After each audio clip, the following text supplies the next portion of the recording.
Coach stand cleaning centre ವೈದ್ಯಕೀಯ ಘಟಕ ಅರ್ಧ ಕಿಲೋಮೀಟರ್ ಉದ್ದದ ಮೆಟ್ರೋ ಡಿಪೋ ನಮ್ಮ ಮೆಟ್ರೋ ಬೇಗ ಕಟ್ರೋ ಸರಣಿಯಲ್ಲಿ ಡಿಪೋ ದರ್ಶನ.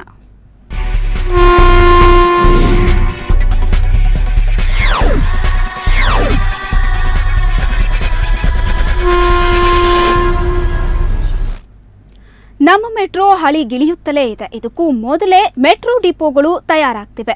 ಒಂದೊಂದು ಡಿಪೋ ಉದ್ದ ಅರ್ಧ ಕಿಲೋಮೀಟರ್. ಒಟ್ಟು 4 ಡಿಪೋಗಳು ಸ್ಥಾಪನೆಯಾಗ್ತಿದ್ದು ಇಂದಿನ ನಮ್ಮ ಮೆಟ್ರೋ ಬೇಗ ಕಟ್ರೋ ಸರಣಿಯಲ್ಲಿ ಮೆಟ್ರೋ ಡಿಪೋಗಳ ದರ್ಶನ.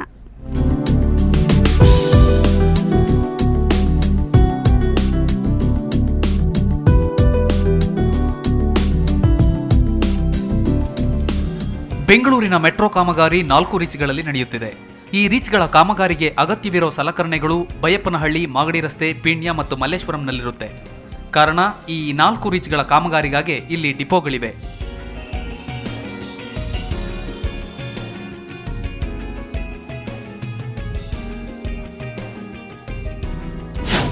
ಮೆಟ್ರೋ ಡಿಪೋನಲ್ಲಿ ಏನೇನಿರುತ್ತೆ ಅಂತ ನೋಡೋದಾದ್ರೆ, ಬೆಂಗಳೂರು ಮೆಟ್ರೋ ಕಾಮಗಾರಿಗೆ ಅಗತ್ಯವಿರೋ ಸಲಕರಣೆ ಡಿಪೋನಲ್ಲಿ ಸ್ಟಾಕ್ ಇರುತ್ತೆ. ಮೆಟ್ರೋ ಕೋಚ್ಗಳು ಸ್ಟ್ಯಾಂಡ್ಗಳಾಗಿ ಮೆಟ್ರೋ ಡಿಪೋವನ್ನು ಬಳಕೆ ಮಾಡಿಕೊಳ್ಳಬಹುದು. ಮೆಟ್ರೋ ಪ್ರಯಾಣಿಕರಿಗಾಗಿ ವೈದ್ಯಕೀಯ ಘಟಕವಿದೆ. ಮೆಟ್ರೋ ರೈಲು ಓಡಲು ವಿದ್ಯುತ್ ಒದಗಿಸೋ ಥರ್ಡ್ ರೈಲ್ ಸಿಸ್ಟಮ್ ನಿಯಂತ್ರಣ ಘಟಕವಿದೆ. ಇನ್ನು ಬೆಂಗಳೂರಿನಲ್ಲಿ ಮೆಟ್ರೋ ಕಾಮಗಾರಿಯ ಪಿನ್ ಟು ಪಿನ್ ಮಾಹಿತಿ ನೀಡೋ ಉಪಕರಣದ ಹೆಸರು OSS.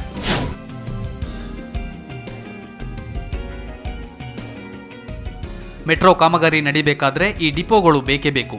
ಯಾಕೆಂದ್ರೆ ಈ ಡಿಪೋಗಳಲ್ಲೇ ಮೆಟ್ರೋ ಕಾಮಗಾರಿಗೆ ಬೇಕಾದ ಸಲಕರಣೆಗಳಿರುತ್ತವೆ.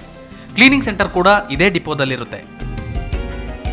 ನಂದಿನಿ ಜೆ, ಸುವರ್ಣ ನ್ಯೂಸ್ 24/7 ಬೆಂಗಳೂರು. ಬೆಂಗಳೂರಿನಲ್ಲಿ ಸಾವಿರಾರು ಜನರು ಸಾರಿಗೆ ವ್ಯವಸ್ಥೆ ಬಳಸ್ತಾರೆ. ಪ್ರತಿಯೊಬ್ಬರು ಹೈಟೆಕ್ ಸೌಲಭ್ಯವನ್ನ ಬಯಸ್ತಾರೆ. ಬೆಳಿಗ್ಗೆಯಿಂದ ನಾವು ನಿಮಗೆ ಒಂದು ಪ್ರಶ್ನೆ ಕೇಳ್ತಾ ಇದ್ವಿ, ನಮ್ಮ ಮೆಟ್ರೋ ಸ್ಟೇಷನ್ ಯಾವ ಮಾದರಿಯಲ್ಲಿದೆ?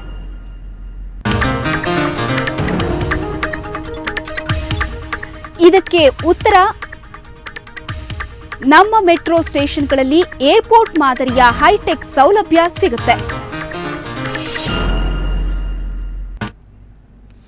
ಮಹಾಕಾಲಿ ಚಕ್ರೇಶ್ವರಿ ಪೀಠದ ವಿದ್ಯಾಹಂಸ ಭಾರತಿ ಮಹಾರಾಜ ಚಾತುರ್ಮಾಸ ಇಂದು ಅಂತ್ಯಗೊಂಡಿತು. ಚಾಮರಾಜಪೇಟೆಯ ರಾಯರಾಯ ಕಲ್ಯಾಣ ಮಂಟಪದಲ್ಲಿ ಚಾತುರ್ಮಾಸದ ಕೊನೆಯ ದಿನವಾದ ಇಂದು ವಿವಿಧ ಧಾರ್ಮಿಕ ಕಾರ್ಯಕ್ರಮಗಳು ನಡೆದವು. ಚಿತ್ರನಟ ಸಿಹಿಕೈ ಚಂದ್ರು, ಶಿವರಾಮ್, ನಿವೃತ್ತ ನ್ಯಾಯಮೂರ್ತಿ ರಾಮ ಜೋಯಿಸ್, PGR ಸಿಂಧ್ಯಾ ಕಾರ್ಯಕ್ರಮದಲ್ಲಿ ಭಾಗವಹಿಸಿದರು. ಇದೇ ವೇಳೆ ಚಕ್ರೇಶ್ವರಿ ಪೀಠದ ಸ್ವಾಮೀಜಿಗಳೇ ತಯಾರಿಸಿದ ಗಣಪತಿಯ ವಿಸರ್ಜನಾ ಮೆರವಣಿಗೆಯೂ ನಡೆಯಿತು. ಒಂದೊಂದು ಸರ್ತಿ ಬಂದರೂ ಇನ್ನೊಂದು ಸರ್ತಿ ಬರೋ ಹೊತ್ತಿಗೆ ಅಪಾರ ಜನಸಂಖ್ಯೆ. ಅವರಿಗೆ ಆ ಜನ ಬೆಂಬಲ, ಇಷ್ಟೊಂದು ಜನಗಳಿಗೆ ಊಟ ವ್ಯವಸ್ಥೆ ಎಲ್ಲ ಹೇಗೆ ಮಾಡ್ತಾರೆ ಅಂದರೆ ಅದೆಲ್ಲ ದೈವ ಕೃಪೆ ಅನ್ನೋದು ಗೊತ್ತಾಗುತ್ತೆ. ಇವತ್ತಂತೂ ನೋಡ್ಬಿಟ್ಟು ಆಶ್ಚರ್ಯ ಆಗೋಯ್ತು. 4 ತಿಂಗಳ ಕಾಲ ಒಂದು ದಿಕ್ಕಲ್ಲಿ ಕೂತು ಹಲವು ದಿಕ್ಕಲ್ಲಿ ವಿಚಾರಿಸುತ್ತಾ ಭಿಕ್ಷೆ ಬೇಡುವ ಕಾಲ.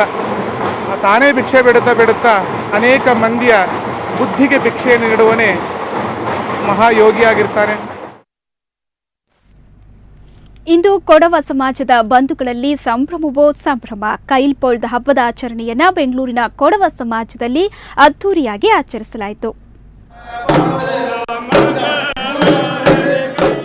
ಇಂದು ಬೆಂಗಳೂರಿನ ಕೊಡವರಲ್ಲಿ ಕೈಲ್ಪೊಳ್ದ ಹಬ್ಬದ ಸಂಭ್ರಮ.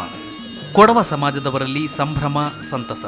ಆಯುಧ ಪೂಜೆಯನ್ನ ಕೊಡವ ಸಮಾಜದಲ್ಲಿ ಕೈಲ್ಪೊಳ್ದೆಂದು ಕರೆಯಲಾಗುತ್ತೆ.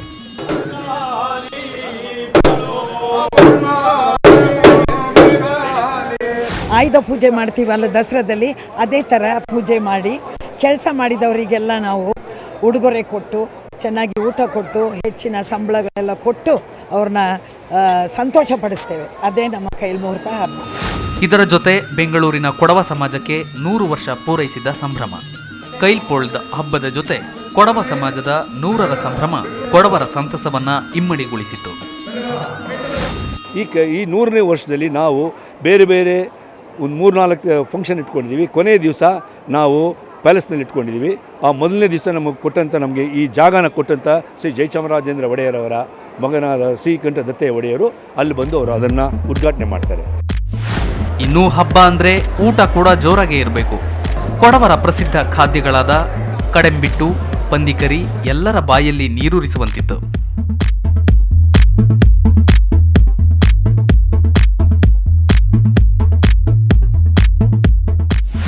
ಹಬ್ಬದ್ದು ಅಡುಗೆದು ಸ್ಪೆಷಲ್ ಅಂದರೆ ಕಡುಬುಟ್ಟು, ಪೋರ್ಕ್ ಕರಿ ಮತ್ತು ಚಿಕನ್ ಎಲ್ಲ ಮತ್ತು ಡ್ರಿಂಕ್ಸು. ಹಬ್ಬ 2 ದಿವಸ ಮಾಡ್ತೀವಿ ನಮ್ಮ ಮಡಿಕೇರಿಯಲ್ಲಿ. ಇವತ್ತು 11th ಇಲ್ಲಿ ಬೆಂಗಳೂರಲ್ಲಿ ಮಾಡಿದ್ದೀವಿ.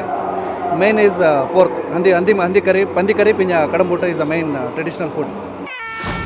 ಇದೇ ವೇಳೆ ಕೊಡವ ಸಮಾಜದ ಬಾಂಧವರು ಕೊಡಗಿನ ಸಾಂಪ್ರದಾಯಿಕ ನೃತ್ಯಗಳನ್ನು ಪ್ರದರ್ಶಿಸಿದ್ದು ಕಣ್ಮನ ಸೆಳೆಯುವಂತಿತ್ತು.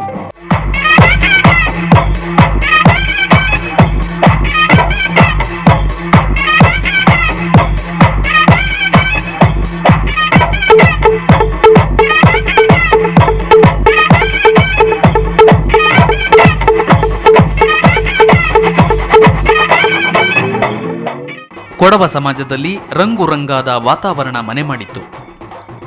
ಸೊ ಎಲ್ಲಾರ್ಗೂ ಕೈಲ್ಪೋಳ್ದ್ ನಮ್ಮೆರ ಶುಭಾಶಯ.